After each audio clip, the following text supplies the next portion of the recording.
What's good, everybody? Welcome back to another episode of Brothers Love Horror. But before we get into it, play the music.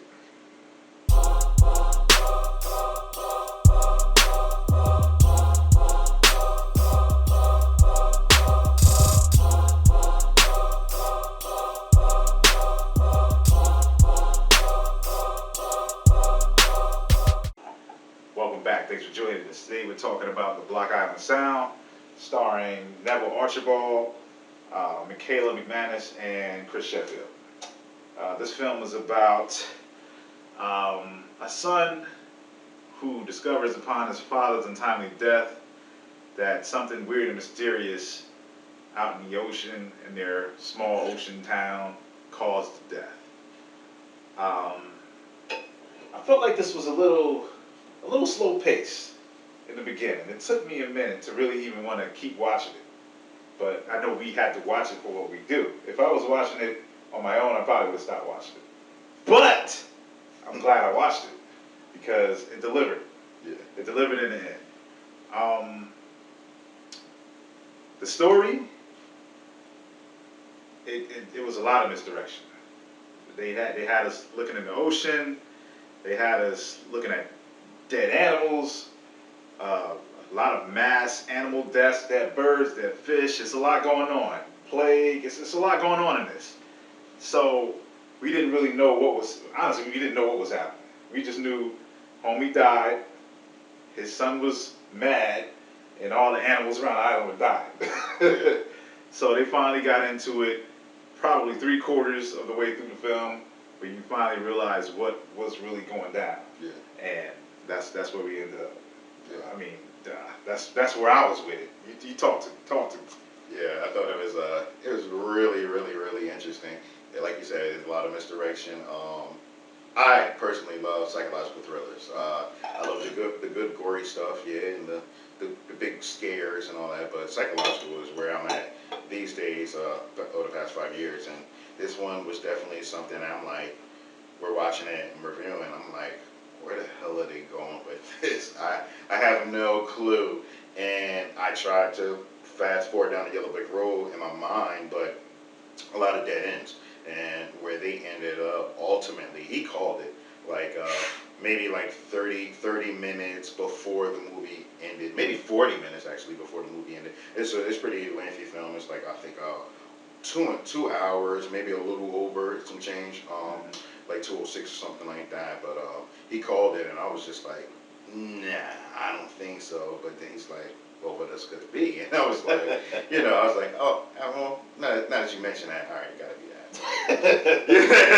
I never thought to go down that rabbit hole, but apparently I should have chose the green pill. They usually don't do that in these kind of movies, though. That's what. Yeah. I mean, we've seen movies like this, but not. It wasn't given to us the way this was. They did a lot of zigzagging in this. Yeah. And I was almost offended by it. Yeah. But I want to kind of reference another movie that it kind of puts you in a mind frame of. But I know if I name drop, that's going to spoil the whole film, so I'm not going to do that. And even if I character drop, which I really want to do because she's an amazing actress and she's done a lot of work, I'm not going to do it because I want you guys to enjoy it. We want you to enjoy it. We don't want to really spoil alert it. Yeah, it was very good. Yeah, I'm not. There's another actual movie that came to mind that I could have name dropped too. I don't want to do that. Don't do it. I don't want to do it. That's a big part of what made it special. Yeah. It was like, where is this going? And when you found it, you were like, ah. Yeah. Honestly, with the dad, and I know I feel like we're not giving you much to go on. Yeah. It's very vague. This description we're giving you, but it has to be that way because of the psychological nature of this film. But I will say that with the dad, he was the real reason when we chose this movie. I told T-Wil, I said, look, this is something we gotta review, and he says it's good, and I'm like, yeah, it gotta be good because the trailer itself pulled me in, but it was really the dad in the trailer that pulled me in. And then I told him, and then he's like, "Oh my God!" Once he watched the trailer, he's, "Oh my God, we gotta check it out." It had to be done. Yeah, yeah. It had to be done. The dad, honestly, he was the star.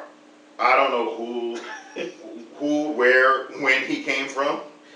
He's a bona fide horror movie phenomenon. Honestly, if they put him in something else, I would show up just for that. Which is amazing because honestly, throughout the entire film, I think he probably said maybe 10 words. Yes. Yes. When your star character can say like 3 sentences worth, and then the rest are all fragmented sentences, but yet you're gripping in your seat. Yeah.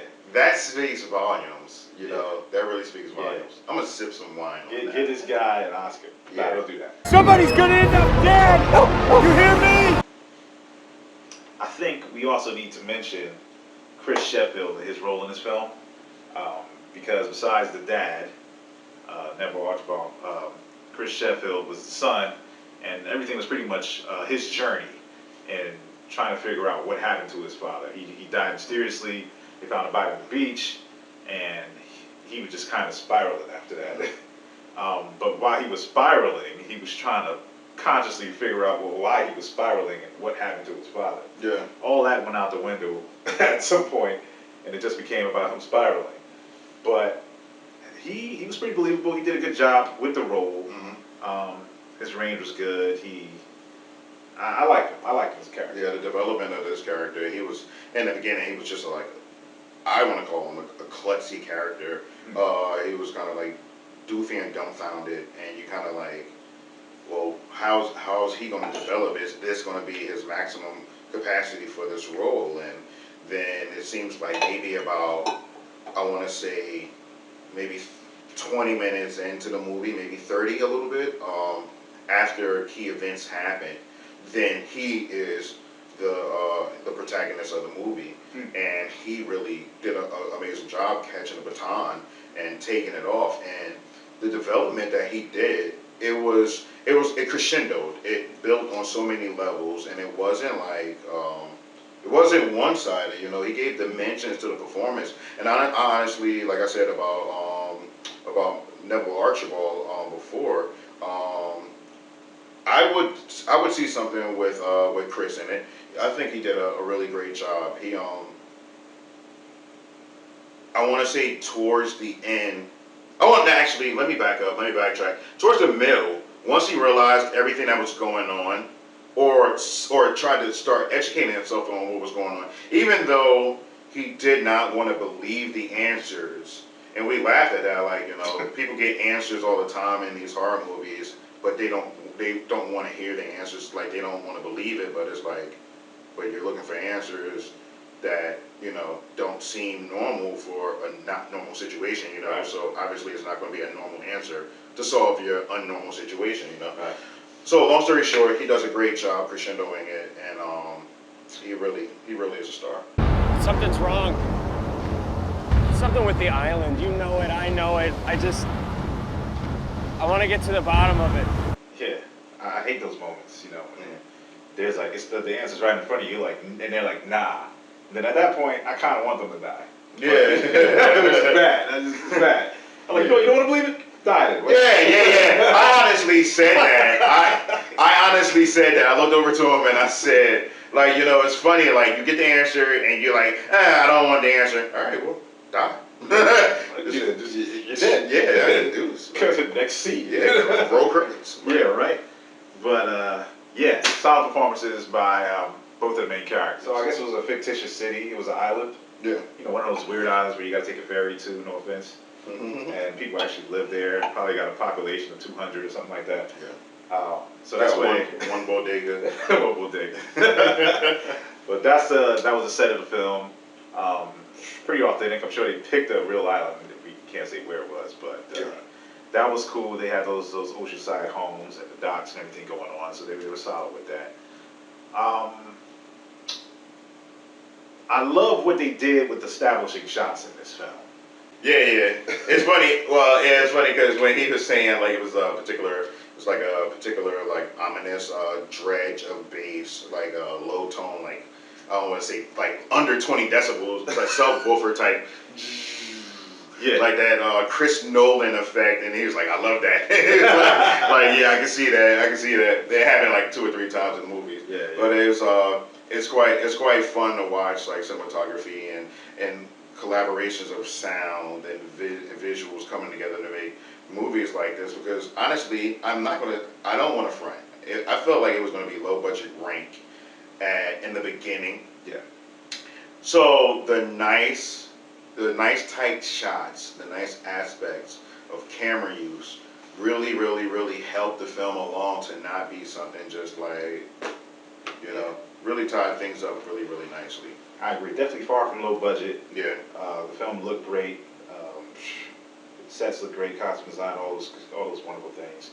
The sound with the bass and even the score itself. Yeah. You know, that's the film was ominous, and it let you know it.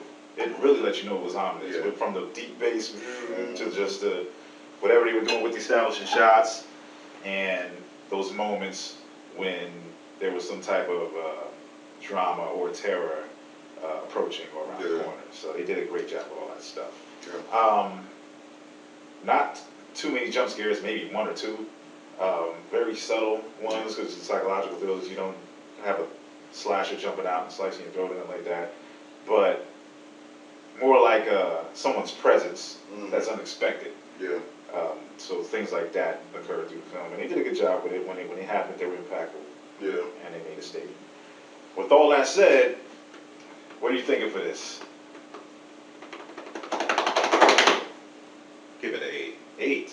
Strong 8. It was that good. Yeah. I'd give it a strong 8. It was a nice, dramatic, psychological thriller. I guess we can describe it. Yeah, it was definitely psychological. Yeah. It was points where I wanted to give it a 9, but I think it lacked a little bit, like more action. It was lackluster in a couple of spots, and it kind of dredged along a little bit. Maybe a scene or 2 could have been cut out, made room for something else a little bit more lively. But it's a strong 8 though. Strong 8. I know I mentioned earlier that the pacing was just super slow for me. But now that I think about it, in a town like that, an oceanside town, there's not much going on. Yeah. So it actually kind of fit the setting. Yeah. You know, life is just a fisherman. It's not even summertime, so it wasn't beach season or anything like that. It was probably fall or winter there. Yeah. And it was just gray and dull, and so maybe that was the reasoning behind the pacing. Yeah. But that's the reason why I think it's not a 9. Oh yeah, and I also feel like it was good in the aspect of there weren't maybe but one scene where you're like, well, why didn't you do this? Like, if you follow our page by now, we're like, look, if you're doing stupid stuff, we're gonna thrash you. And there weren't many times where they were doing that in this movie. I really don't even recall any, maybe just one. So it was really good to see that going on. People making sense. Yeah, people make it make sense. Yeah. People make it make sense. And that realism got me through it. Yeah. So, strong 8, great film. Yeah, wrapping it up with that. Yeah, we wrap it up. Cool. So, as always, leave a comment, likes, subscribe, share. Check out the film. Let us know what you thought. And as always, brothers love horror. Your man T-Wil. Due diligence. Cheers. We're gone.